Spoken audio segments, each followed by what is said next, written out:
Yo, what up? What's going on? I'm DJ Table 18, producer, DJ, music lover. Anyway, what I'm doing today is I'm going to show you guys my Melbourne bouncy big room electro house festival banger, whatever you want to call it. Even if you want to call it garbage, whatever. Anyway, I'll give you a little glimpse of what this track sounds like right now.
But there is a price you'll have to pay. Play with my mind, boy. Play with my mind, boy. Play with my mind, boy. Play with my mind, boy. You know this game we play. But there is a price you'll have to pay. Play with my mind, boy. Play with my mind, boy. Play with my mind, boy. Play with my mind, boy. Play with my mind, boy. Boy, boy, boy, boy.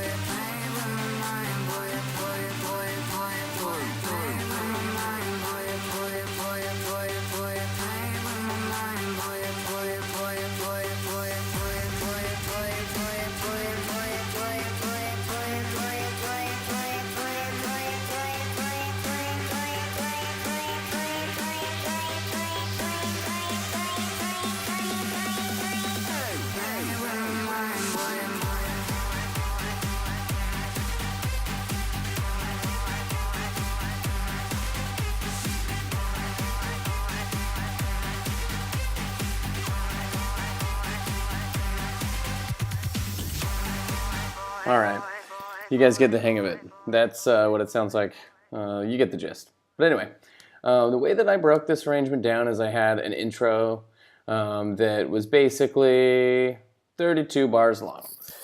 Good enough amount of time to allow for a smooth DJ transition mix, and then also enough time for a smooth transition through in the production itself. As I go, I try to add little breaks between 16 bars, just because, you know, I feel like that adds a bit more variety and it can kind of keep you hooked in a little bit better. Obviously, having vocals in the track, the breakdown itself has got kind of like a little chime in of chords right here, but yeah. If you want to kind of take notes on the overall arrangement, you can right here. Just pause the video and you can see how I broke down the original arrangement. Now, some of you people might be going, whoa, holy cow, what are you doing? Why is all of this still in MIDI? Your CPU is going to be through the roof. Because I have a fear of commitment. I am quite terrified to freeze all of this to audio because I never know when I'm going to want to change it. In fact, even though I might consider this track mostly done, I've even mastered it with the Oxford Inflator, some SSL compression, and Isotope 5. Even though I've already mastered it, I may want to change something. And as you can see right up over here, I still have a lot of stuff. I've got some clips over here. There was some different like drop melodies that I was trying to decide on, so that's why. Anyway, how I start the track out is I tease the vocals in pretty much the whole way, and then add a little bit more as it builds up, and then bam, I've got this part right here with the vocals that loop that kind of add some more. It's got like a riser, pitch riser with the vocals.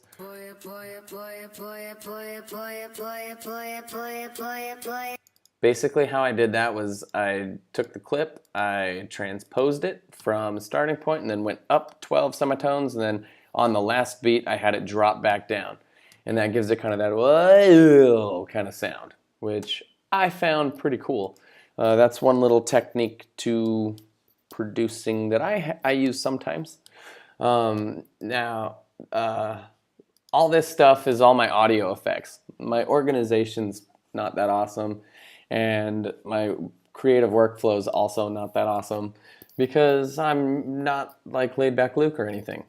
I take my time with the production, and I want them to be as original as possible with, well, except for the fact of this song. This song sounds like something Vinay or Rehab or Umid Ozcam made, but I made it because I wanted to show you the overall arrangement.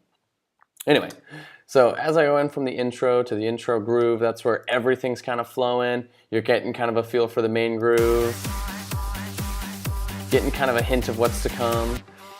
Now, one big important thing that some people forget is layering your sounds. Like some people will buy these plug-in preset packages, or you'll even create your own presets on Silent or Massive or something, and it'll have a really awesome sound. And then you try and add that, and then sometimes you wonder, you're like, man, why doesn't it sound just big? And in case you don't know, the reason for that is because you gotta have your shit layered, man. You gotta listen to this.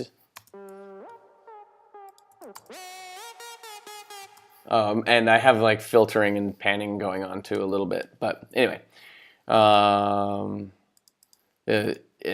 pitch modulation too, I believe. Anyway, check out this sound. Check out these intro leads. Here we go. Here's my filter. Just kind of teasing it in, and then listen to these.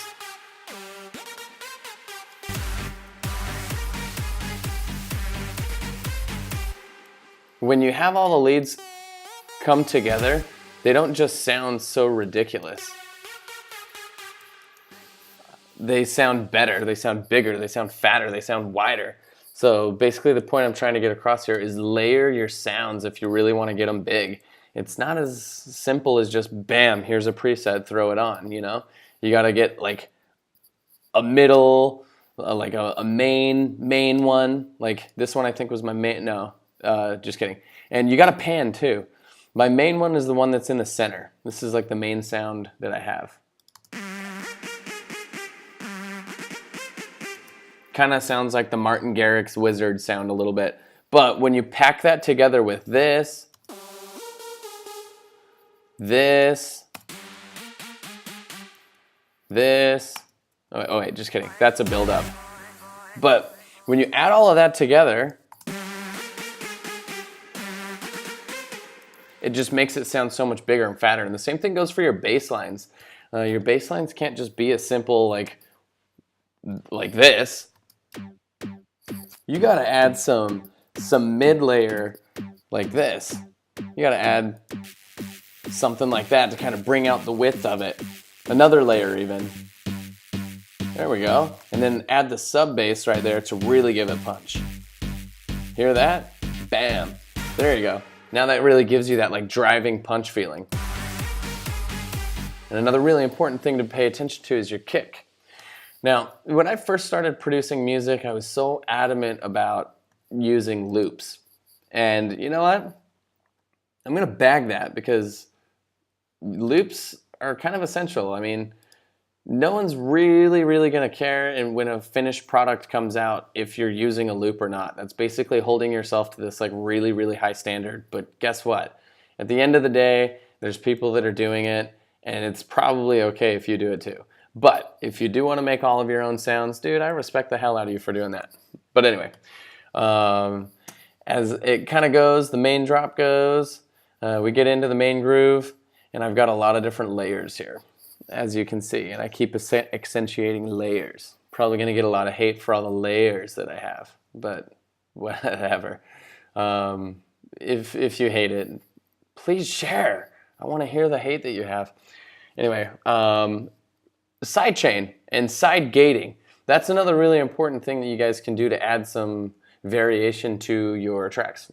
I'm sure everybody, for the most part, knows how to sidechain, but side gating is awesome. You have your own specific kick or something that you basically sidechain, but you're side gating, where it makes the sounds chop in and out. It's another cool technique that you can add to your productions. I'm not. This is the first video that I've ever made, so I may catch a lot of hate for it, but whatever. If you like this, then great. When you come to your breakdown, I kept this in here because I really like the way that this added width to the offbeat bass during the drop and then the whole song, and then I just like filtered it down when everything else came in. Check this out. I really like the way that this turned out.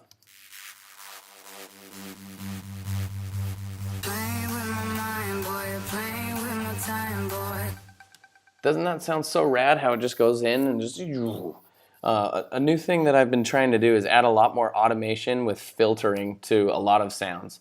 I don't know how many people do that, but if you don't do it, you should seriously try and like mess around with different like automations with your filters, because it can add so much variety to your sounds.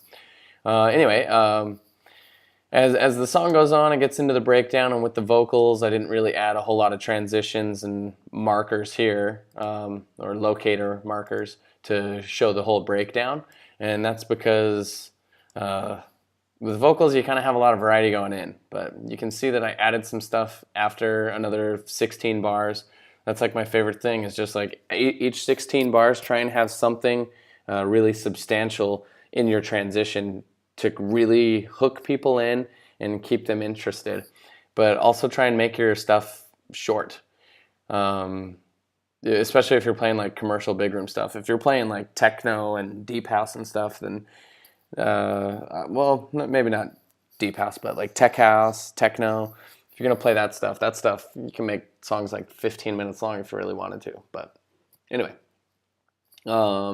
Yeah, I'm trying to think of something that's like informative and not just me rambling. But then again, anytime you watch a YouTube video, you're basically hearing somebody rant.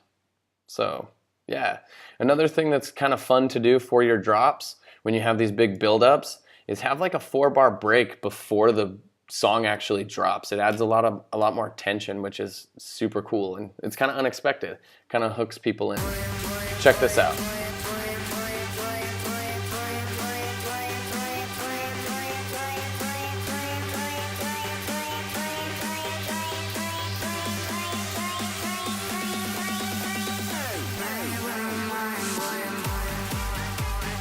Oh, I don't know about you, but I might be audio masturbating right now, but like that little 4-bar break where those vocals chime in for a sec, and then it hits, bam, that's so sick. I love when songs do that. If you're curious about like doing actual build-ups and drops and adding tension and making the transition itself smooth, when I first started producing music, that was kind of a challenge that I had. So once again, with this being my first tutorial video that I've ever made, comment if you think this sucks and it's just me like wasting time and my breath, and let me know. If you guys think that it's cool and you have questions, let me know. That way I can reply, respond, and do anything needs be. And also, this video, the main purpose of why I did it was for one of my buddies named Christian Alva, who runs the EDM, or it's an electronic dance music blog called electronicalife.com. I wanted to kind of submit this to his website that he has because he's wanting to do more stuff to help producers sort of a thing. Anyway, hope you guys like this. This song I'm going to post as a free download as well. You can have it, keep it, it's yours, whatever you want to do. And once again, please comment, please give me feedback. That way I can know that this is a good video and I can know that it's a crap video and I can improve from there.